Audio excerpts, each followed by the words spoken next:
If you want to know the truth about spiritual warfare, you're in the right place. Welcome to the Faith in a Busy World podcast with me, Steve Griffiths. Now, we hear a lot about spiritual warfare, don't we? It's one of those topics in Christianity that intrigues us and scares us as well. And so much of the teaching that we get, especially on YouTube, is so sensationalist and doesn't really deal with the reality of what spiritual warfare actually is.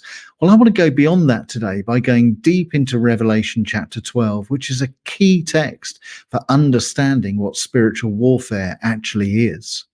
Have you ever seen a Punch and Judy show? They're not so popular nowadays, but when I was young, there was a Punch and Judy show on every beach front. The brightly coloured stall, the mini theatre presentation, Punch and Judy, hand puppets, and all the other characters acting out their show. Well, imagine that the book of Revelation is like a Punch and Judy show. For the first 11 chapters, we're watching the play, we're watching the show, the history of the world from the first coming to the second coming of Jesus, sometimes from the perspective of earth, sometimes from the perspective of heaven. In the first 11 chapters of Revelation, we engage with the characters and the storyline and the action, entranced by what's unfolding before our eyes. And then we get to chapter 12, and it's like someone comes along and removes the Punch and Judy stall, and we're left in shock and horror as we see what's really going on underneath. A Punch and Judy man holding puppets exposed before our eyes. And it's this man who we've been watching, even though we didn't know it. Well, that's sort of what's happened here. In chapters 1 to 11 of Revelation, we've been watching the show unfold in heaven and on earth, and now the stall is removed, and we sit in horror and watch the reality, spiritual warfare on a cosmic scale. Behind everything we've seen so far in the book of Revelation has been the hand of God and the hand of Satan at war with each other. And for the rest of the book, the sheer horror of that battle is outlined for us. And chapter 12 is almost a sort of summary of all that's to come. It's a précis, it's a synopsis of the spiritual battle between God and Satan. Now, it's not an easy read, but if you're ready to go deep, then let's get going. So the first thing to say is that John goes into real detail about spiritual warfare, not to scare us, but to comfort us. What we learn in chapter 12 is the scale and reality of the spiritual battle, but we also learn that Christ is victorious and his church is victorious too. This whole chapter is a victory song to provide the context of all that's to come later in the book of Revelation. But the imagery of Revelation 12 seems so scary. And to be honest, it seems a bit odd, doesn't it? What's John getting at here? Well, when we read Revelation 12, we discover John's true genius as a writer, because the way he writes his narrative, as strange as it may seem to us today, would actually have been really easily understood by his first hearers. Because what John does is to describe the reality of spiritual warfare by basing it on a really well-known story from his period. In fact, the story that John bases his approach on was so well known because it was told in various different formats in various cultures of the day throughout the Middle East. Let me give you a few examples. There was a Greek myth about the birth of the god Apollo from the goddess Leto, and the great dragon called Python, who realized he would be killed by Apollo, pursued Leto to kill her, but she was carried off to Poseidon, and when the child Apollo grew strong, he slew the dragon. There was an Ugaritic myth in which the god Baal battled against Yam, the prince of the sea, and Baal defeated the sea monster and set up his kingdom rule. There was an Akkadian myth in which Tiamat, a seven-headed dragon, threatens war against the gods and draws down a third of the stars, but Marduk, the god of light, slays the dragon. There was a Zend myth in Persia where the fire god fights the dragon as he Dahaka, and the dragon throws a third of the stars onto the earth before being slain. There was an Egyptian myth in which a goddess gives birth to the god Horus, and the dragon Typhon pursues the goddess to kill her, but she escapes to the island of Chemnis, and when Horus grows strong enough, he slays the dragon. So, when John is explaining the reality of spiritual warfare in Revelation 12, he does it by using an ancient myth that was known to all the first hearers. What John is doing is to use a story in common currency to explain a truth about Jesus Christ and his victory over Satan, in much the same way that in his parables, Jesus would have used contemporary stories to teach truths about God. How amazing is that? So let's get into the text. Let's get into the detail of the passage to see what John wants to teach us about the reality of spiritual warfare. So let's start with verse 1. A great sign appeared in the sky, a woman clothed with the sun, with the moon under her feet, and on her head was a crown of 12 stars. Well, the big question is, of course, who is this woman? Well, John is probably referring to Israel, the people of God. In the Bible, the community of faith is often referred to as a woman. And in the New Testament, the community of faith, of course, is the bride of Christ. And if it is Israel that John's referring to, the 12 stars probably represent the patriarchs, the spiritual ancestral leaders of that community.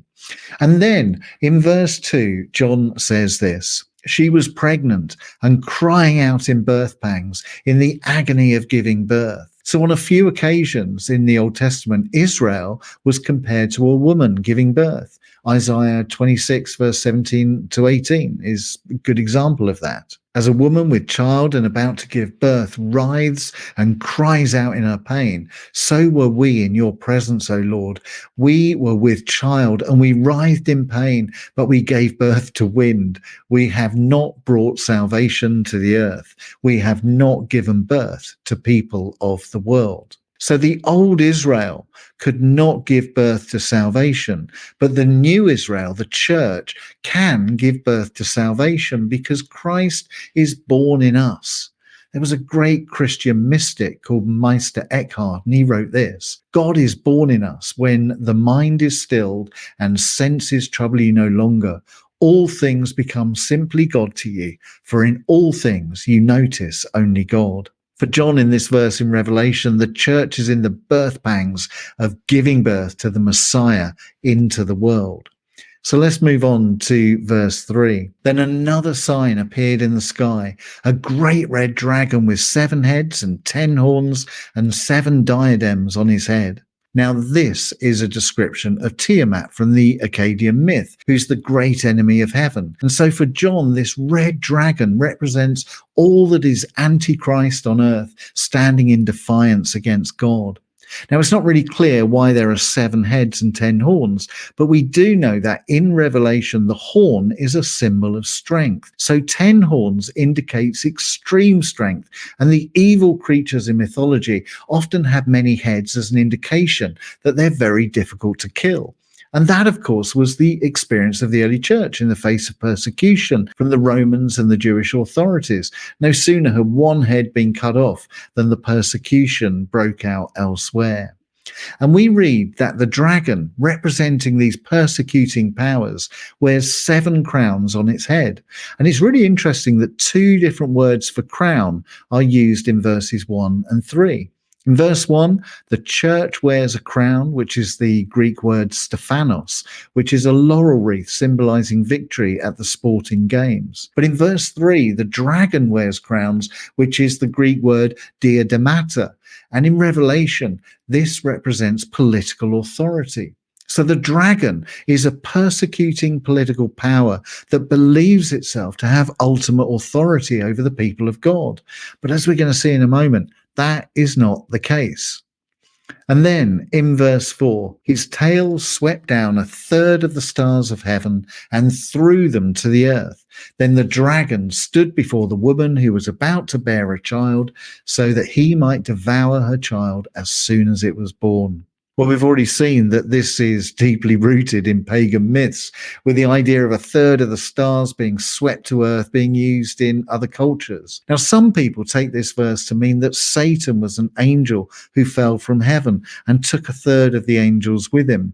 But actually, there's no reason to read that into the text. It doesn't fit with the fact that this is a common mythological picture, and it doesn't fit with the other usages of the proportion a third in Revelation. I think John is just emphasizing, as he's done elsewhere, that the evil of political oppression and persecution has a sizable impact on the world, but it's still limited, a third only.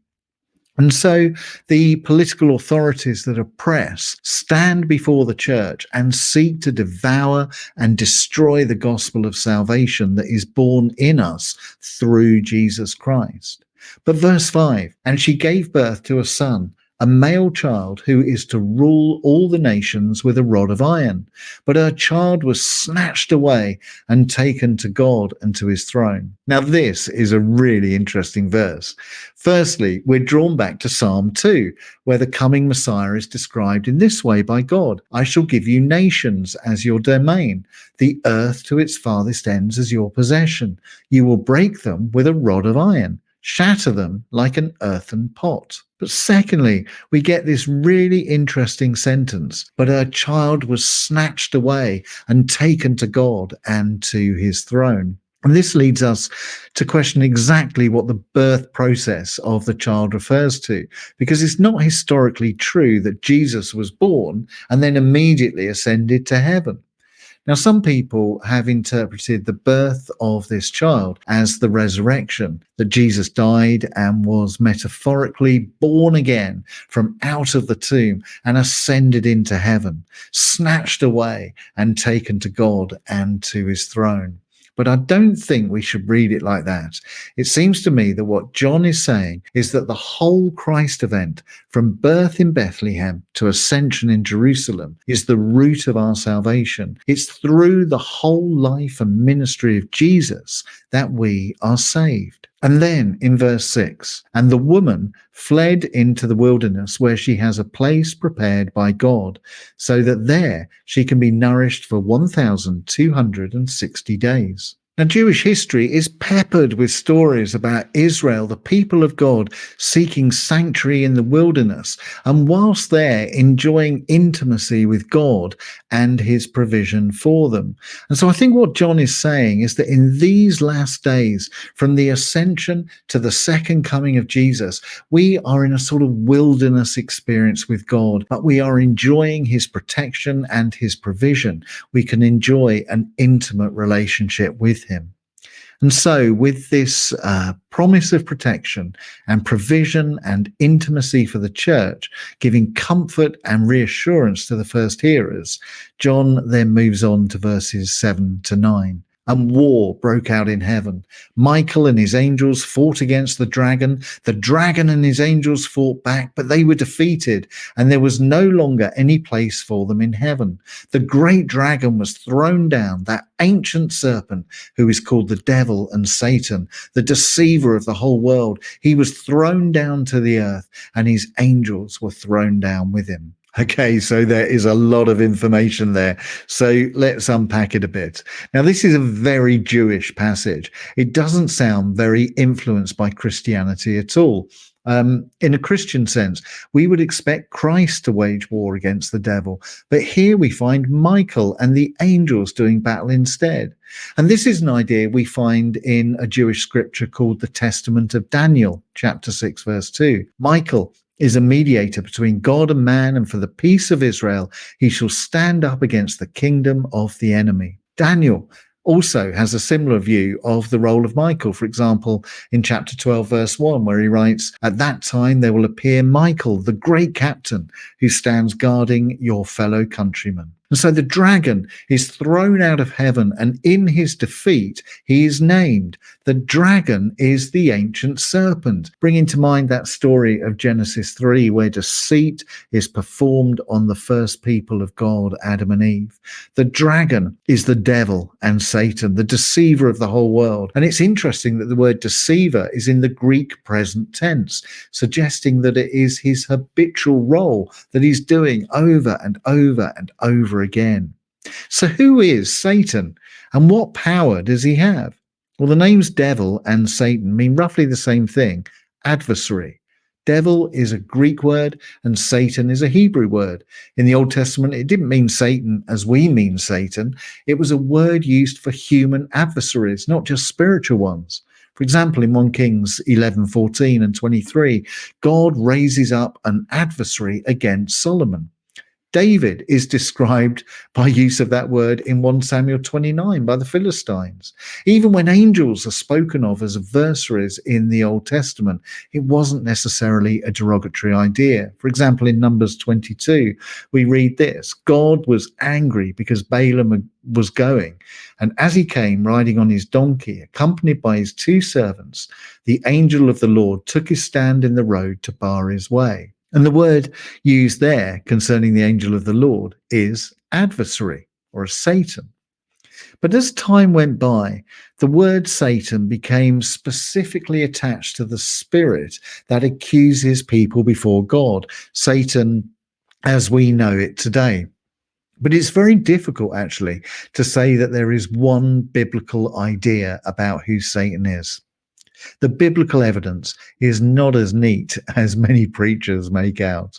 But anyway, here in Revelation 12, Satan is cast out from heaven and thrown down to the earth, which again is an unexpected idea in this verse, because we would have expected him to be thrown into the lake of sulfur or face ultimate destruction. But that's not the case. And I think this is a really fascinating verse, because very often Christians will puzzle over the fact of why God allows Satan to have power on earth when he could have been defeated at any time. Now, I'm going to be honest, I haven't got an answer to that question, but I think that there is a very important truth here about the defeat of Satan, which is really easy for us to overlook. Satan has been cast down out of heaven to the earth, and there are 2 important results from that. Firstly, and it is so important for you to hear this, Satan can no longer act as accuser. He cannot accuse you before God because he is no longer in God's presence. And the more we reflect on that fact, the more incredible it becomes. You and I no longer stand accused before God because of our sin, because there's no one in heaven to accuse us. We are completely free from guilt because Christ has made us righteous, and there is no one in heaven to tell God any different. So your salvation is absolutely secure. And secondly, earlier on in the book of Revelation, the seals were opened in heaven, the seals that unrolled the course of history. But because Satan is no longer in heaven, he cannot ultimately affect the course of history. No matter how hard he tries, Satan has no ultimate impact on history. God is sovereign, and the Lamb opens the scroll, not Satan.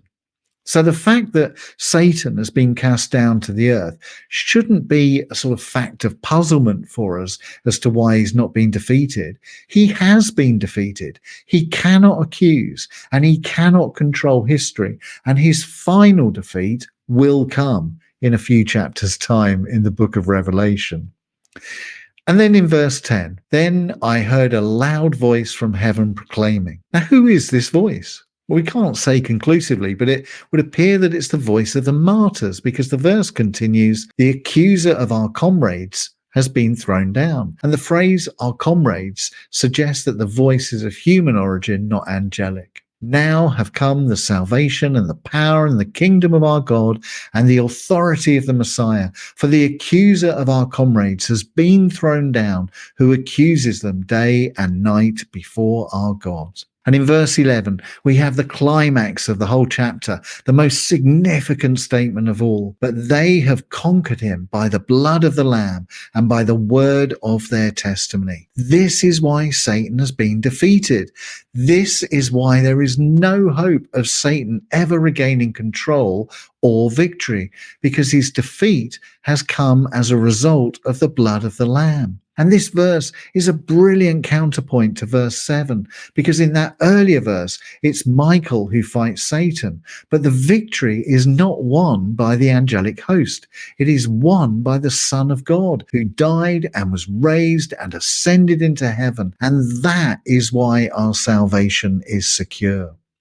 And so we are then reminded in verse 12 of the bittersweet nature of the gospel, that it's both salvation and judgment. Rejoice then, you heavens, and those who dwell in them. But woe to the earth and the sea, for the devil has come down to you with great wrath, because he knows that his time is short. And so in verse 13, we then pick up the story that was interrupted at the end of verse 6, with the church fleeing into the wilderness under the protection and the provision of God.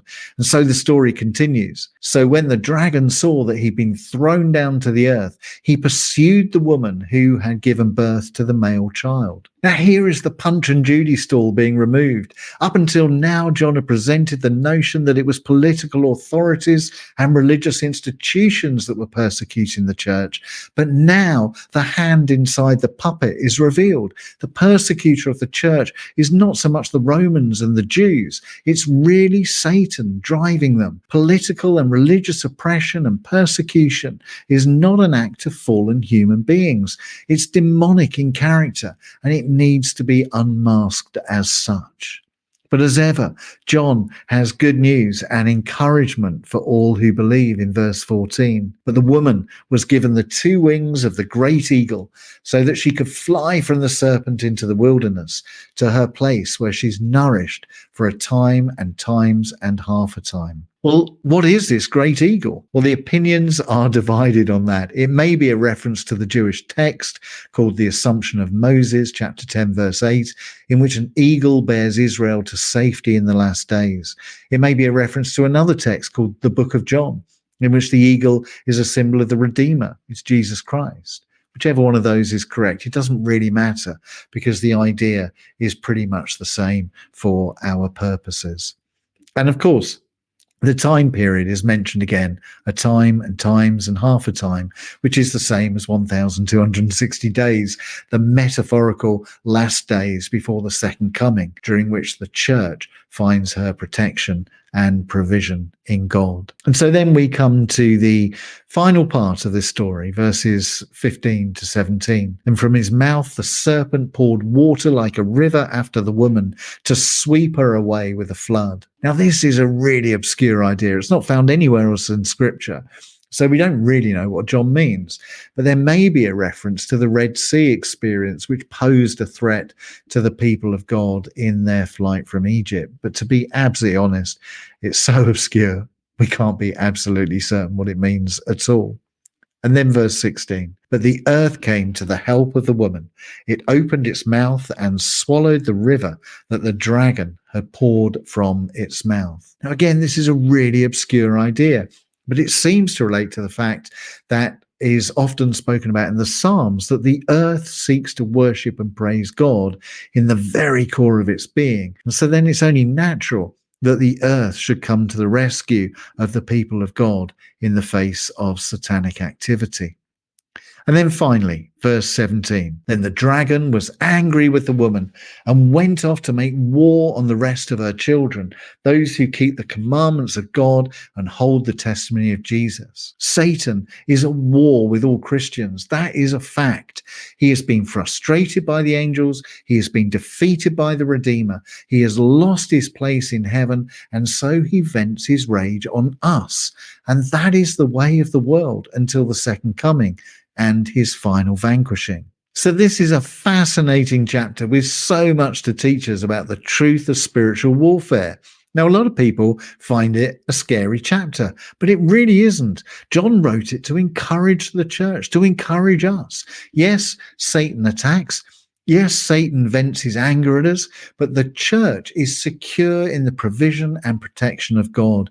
The Redeemer has defeated Satan. He has been removed from heaven, and so he can no longer accuse us, and he has no ultimate sway over history. And the angelic hosts of heaven wage war against him.